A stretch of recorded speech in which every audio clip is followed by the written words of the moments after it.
नरेंद्र मोदी की अध्यक्षता में कोरोना के नए वेरिएंट ओमिक्रॉन वेरिएंट को लेकर ये बैठक हुई थी और अब राज्य सरकार भी इस नए वेरिएंट को लेकर पहले से ही अलर्ट हो गई है, पहले से ही सतर्क हो गई है। पब्लिक ट्रांसपोर्ट में नए वेरिएंट को लेकर अब नए दिशा निर्देश भी जारी कर दिए गए हैं। पब्लिक ट्रांसपोर्ट में सफर करने के लिए वैक्सीन की 2 डोज जरूरी है।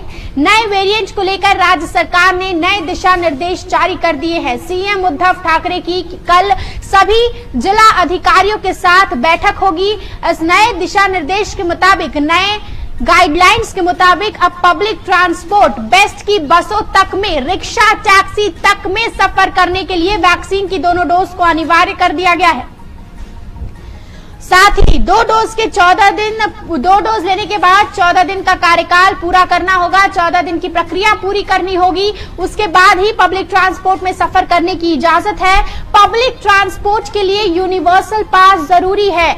दुकान और मॉल में खरीदी करने के लिए वैक्सीनेशन जरूरी है। बिना वैक्सीन का और वैक्सीन के बाद 14 दिन इंतजार, वैक्सीन के बाद 14 दिन इंतजार करना होगा, 14 दिन की प्रक्रिया पूरी करनी होगी। उसके बाद ही आप मॉल में खरीदी करने जा सकते हो, दुकान में खरीदी करने जा सकते हो, लोकल ट्रेन में सफर कर सकते हो। लोकल ट्रेन में तो पहले से ही वैक्सीन की 2 डोज अनिवार्य है, लेकिन अब रिक्शा, टैक्सी और बेस्ट की बसों में भी सफर करने के लिए वैक्सीन की 2 डोज अनिवार्य कर दी गई है। महाराष्ट्र में अब पाबंदियों की फिर से एक बार शुरुआत करती गई है। अब एक बार फिर सख्त हो रही है महाराष्ट्र सरकार कोरोना के इस नए ओमिक्रॉन वेरिएंट को लेकर। केंद्र सरकार ने महाराष्ट्र समेत पूरे सभी राज्य को, देश के सभी राज्य को अलर्ट किया है। WHO ने पूरी दुनिया भर के देशों को अलर्ट किया है। यूरोप के कई देशों में लॉकडाउन लगा दिया गया है, आंशिक लॉकडाउन लगा दिया गया है।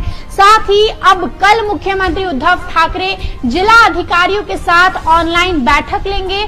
उस बैठक में कई और भी एहतियात भरे कदम उठाए जा सकते हैं, कई और सतर्कता, कई और सख्त कदम जो है वो उठाए जा सकते हैं। केंद्र सरकार को विदेशी उड़ानों को रोकने के लिए पत्र भी भेजा गया है। हो सकता है कि विदेशी उड़ानों को भी अब रोक दिया जाए। सबसे पहली पहल जो कि ओमिक्रॉन वेरिएंट को लेकर सतर्क किया उन्होंने, वो है मेयर किशोरी पेडनेकर ने सबसे पहले मुंबईकरों को सतर्क किया, जिसके बाद पुणे में उप मुख्यमंत्री अजीत पवार ने बैठक ली। पुणे में उप मुख्यमंत्री अजीत पवार ने बैठक ली और वहां पर उन्होंने साफ तौर पर यह भी कहा कि राज्य में पाबंदियां लगाने को लेकर हम केंद्र सरकार से बात करेंगे। यानी साफ तौर पर उन्होंने कहा है कि राज्य में एक बार फिर से पाबंदियां लगाई जा सकती है। और कहीं ना कहीं अगर देखा जाए तो महाराष्ट्र को बड़ी ही मुश्किल से इस लॉकडाउन की बेड़ियों से छुटकारा मिला था। इस लॉकडाउन से आजाद हुआ था महाराष्ट्र, मुंबई आजाद हुआ था। लेकिन एक बार फिर से ओमिक्रॉन वेरिएंट, जो वेरिएंट अब तक, हालांकि राहत की बात है कि देश में इस वेरिएंट ने दस्तक नहीं दी है, लेकिन दुनिया भर के कई देशों में ये वेरिएंट पाया गया है, जिसको लेकर अब चिंता बढ़ गई है। साउथ अफ्रीका में सबसे ज्यादा 77 मामले पाए गए हैं। बोत्सवाना में 6 मामले, हांगकांग में 2, इजराइल में 1 और बेल्जियम में 1 मामले पाए गए हैं ओमिक्रॉन वेरिएंट के। सबसे ज्यादा साउथ अफ्रीका में, ये वेरिएंट साउथ अफ्रीका में ही पाया गया है। और अभी WHO इस वेरिएंट पर शोध कर रहा है, रिसर्च कर रहा है। वैक्सीन कंपनियों ने अपने हाथ उठा लिया है। कई वैक्सीन कंपनियों का कहना है कि उनकी जो वैक्सीन है वो इस वेरिएंट पर काम नहीं करेगी। ये वेरिएंट जिन लोगों ने वैक्सीन ली है उन लोगों को भी अपने चपेट में लेगा। और साथ ही कई और बातें भी जो है, जो काफी चिंताजनक, काफी चिंता बढ़ा रही है। अब लोगों की टेंशन बढ़ गई है, सरकार की टेंशन बढ़ गई है। महाराष्ट्र सरकार ने कई जगह जंबो कोविड सेंटर्स मुंबई में जो है उन्हें ध्वस्त कर दिए गए थे। पुणे में ध्वस्त करने का फैसला लिया जा रहा था क्योंकि जो बेड्स है वो पूरी तरीके से खाली थे। लेकिन अब जो अहम कदम उठाया गया है वो ये कि किसी भी कोविड सेंटर को ध्वस्त नहीं किया जाएगा। कोविड सेंटरों को वैसे ही रखा जाएगा, क्योंकि पहली लहर के बाद दूसरी लहर से पहले कोविड सेंटरों को ध्वस्त कर दिया गया था, जिसके चलते बेड्स की इतनी कमी देखी गई थी और लोगों को इतनी दिक्कतों का सामना करना पड़ा था। तो एक बार मैं आपको फिर से बता दूं कि क्या नए दिशा निर्देश राज्य में जारी हुए हैं।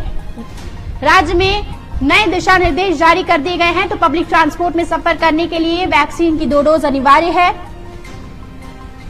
2 डोज लेने के बाद 14 दिन पूरा होने के बाद ही आप पब्लिक ट्रांसपोर्ट में ट्रैवल कर सकते हैं। और इस बार पब्लिक ट्रांसपोर्ट में ना सिर्फ लोकल ट्रेन बल्कि टैक्सी, ऑटो और एसटी, बीएसटी की बसेस भी शामिल है। पब्लिक ट्रांसपोर्ट के लिए यूनिवर्सल पास जरूरी है। विदेश से आने जाने वालों को सभी के लिए 72 घंटे की आरटीपीसीआर की टेस्ट जरूरी है। जीनोम सीक्वेंसिंग की उनकी टेस्ट की जाएगी। दुकान और मॉल में खरीदी के लिए वैक्सीनेशन जरूरी है। हॉल में 50% क्षमता के साथ ही अनुमति है। तो ये जो है नए वेरिएंट ने किस तरीके से खलबली मचाकर रख दी है।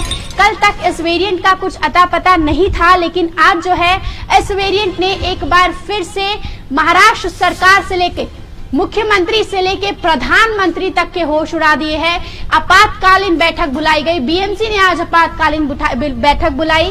केंद्र में प्रधानमंत्री नरेंद्र मोदी ने आपातकालीन बैठक बुलाई और अब सीएम उद्धव ठाकरे ने कल सभी जिला अधिकारियों के साथ एक बैठक बुलाई है। राज्य सरकार केंद्र के साथ लॉकडाउन पर चर्चा करेगी। नए वेरिएंट को लेकर कल मुख्यमंत्री उद्धव ठाकरे ने एक इमरजेंसी बैठक बुलाई है। अब इस ऐलान से, इस आपातकालीन मीटिंग से साफ तौर पर इस वेरिएंट की गंभीरता का अंदाजा लगाया जा सकता है कि कितना गंभीर विषय है ये वेरिएंट, ओमिक्रॉन वेरिएंट। जिस तरीके से तमाम सरकारें इमरजेंसी बैठक बुला रही है, तो इससे साफ तौर पर अंदाजा लगाया जा सकता है इस वेरिएंट की गंभीरता को। हालांकि टास्क फोर्स से भी मुख्यमंत्री उद्धव ठाकरे सलाह लेंगे किस तरीके से, अब ये देखना होगा। उप मुख्यमंत्री अजीत पवार ने साफ तौर पर पाबंदियों के संकेत दिए हैं, साफ तौर पर लॉकडाउन के संकेत दिए हैं, साफ तौर पर कहा है कि केंद्र से हम लॉकडाउन लगाने को लेकर बात करेंगे, केंद्र से हम लॉकडाउन लगाने को लेकर चर्चा करेंगे। ये वेरिएंट अब काफी चिंता बढ़ा रहा है सरकार की, केंद्र सरकार की, राज्य सरकार की, WHO की। और जब तमाम वैक्सीन कंपनियों ने अपने हाथ उठा लिए हैं, तब ये विषय और भी ज्यादा गंभीर हो जाता है। दक्षिण अफ्रीका का ओमिक्रॉन वेरिएंट एक बार फिर से जानलेवा साबित होता हुआ। शुरुआती रिसर्च में जो पाया गया है वो यही पाया गया है कि ये वेरिएंट काफी ज्यादा खतरनाक होगा, डेल्टा वेरिएंट से भी ज्यादा खतरनाक होगा। और साफ तौर पर कहा गया है कि यूरोप में 5 लाख तक केसेस आएंगे, इस तरीके का भी अनुमान जताया गया है। शुरुआत हो चुकी है। अब महाराष्ट्र और देश में इस वेरिएंट को रोकने की कवायद जो है वो भी शुरू हो गई है। हो सकता है कि इंटरनेशनल उड़ानों पर रोक लगा दी जाए, लेकिन महाराष्ट्र सरकार अलर्ट मोड पर आ गई है, एक्शन मोड पर आ गई है। नए दिशा निर्देश जारी कर दिए गए हैं। वैक्सीनेशन को हर चीज में अनिवार्य कर दिया गया है। ऑटो रिक्शा, टैक्सी, बेस्ट की बसें, हर चीज में वैक्सीनेशन अनिवार्य है। हॉल में 50% क्षमता के साथ और तमाम चीजों में वैक्सीनेशन के बाद 14 दिन का कार्यकाल पूरा करना अनिवार्य बताया गया है। तो महाराष्ट्र सरकार एक्शन में है और लोगों को सतर्क रहने की जरूरत है।